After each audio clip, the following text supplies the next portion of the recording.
Hello, Interior Alaska. We have a loaded Tuesday sportscast, so let's get started. A gamut of signings today, and we start at North Pole High School. A trio of Patriots signed. Rafael Martinez signed to play soccer for George Fox University, a D3 program in Newberg, Oregon. He plans to major in athletic training.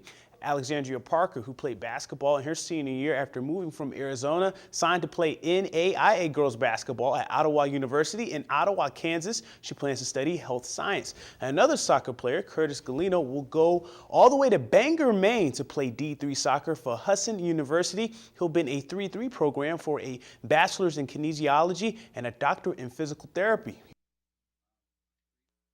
They decided that they were going to give me a scholarship, so I mostly looked at their basketball program and the competitiveness of it, and that's how I decided this school. The campus was pretty nice, and then the facilities were good, and then we met the team and the coach, and they seemed like really nice guys. My parents were like, can you get over being out of the snow? I said, I'll take the rain over the snow any day. Being able to turn it around would be really great, to know that I had that much of an impact on this team and to help further myself and further my skills as I go on. And the Lathrop Malamutes also had 3 seniors sign national letters of intent today. Lathrop's top shooter of the past couple seasons, Casey Barnes, signed with UAF.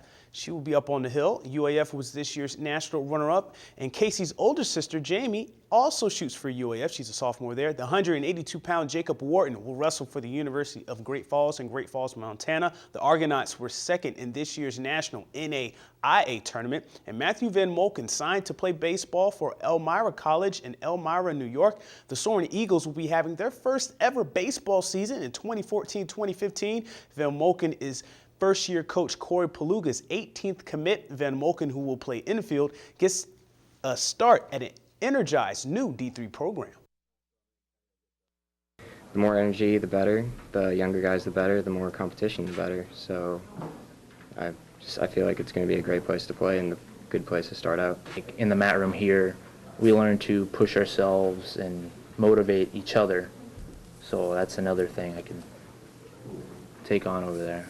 I looked at a few other schools down south, and so it was definitely nice that this one was so close to home, and the fact that it had everything I wanted and it was close to home, so I'd always be here was really nice. And today, the NAHL announced their all-NAHL teams, and the Ice Dogs are represented on the rookie team. Rookies Wyatt Eggy and Victor Lilligren were named to the NAHL all-rookie teams. Eggy, a defenseman, is a first-team pick. Eggy had 20 points and plus-minus of 19 in 59 games played. He has 4 goals in these playoffs. Lilligren, the 6'3" forward from Sweden, was a second-team all-rookie pick.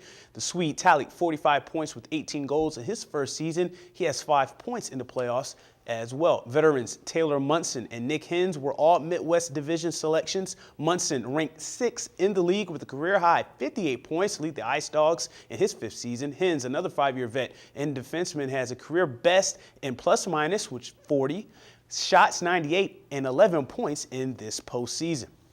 And the UAF Athletics Department had their end-of-the-year banquet recently. Freshman Nicole Bathe and sophomore Tim Cherry were the most outstanding athlete award winners. Here are some other award winners. UAF swim coach Scott Limley was named Coach of the Year. Carrie Knight of the volleyball team and Stefan Titsa of the basketball team, they were the Scholar Athletes of the Year. Skiing's Max Olix won the Spirit of Competition Award. The Joe Sherman-Verlo Sportsmanship Award and the Rifle MVP Award went to Sagan Madalena.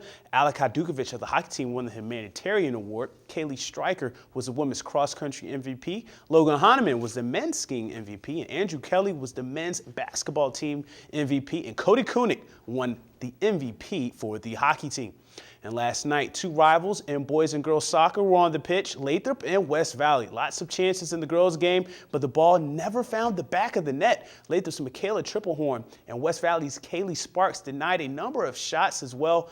West Valley thought they had a game winner in the second half on a header, but it was called offsides. Triplehorn made a clutch stop after a bobble as West Valley's Levy Shelikin tried to jar it loose. The ball hit off the crossbar, but Triplehorn was able to make the save. Lathrop remains unbeaten as this game ends in a 0-0 tie. The boys' game also ended up in a tie. Lathrop's Braden Hoppo scored the tying goal in the 78th minute, and West Valley and Lathrop tied 3-3. Braden DeWeese had a game-high 2 goals for the Wolfpack.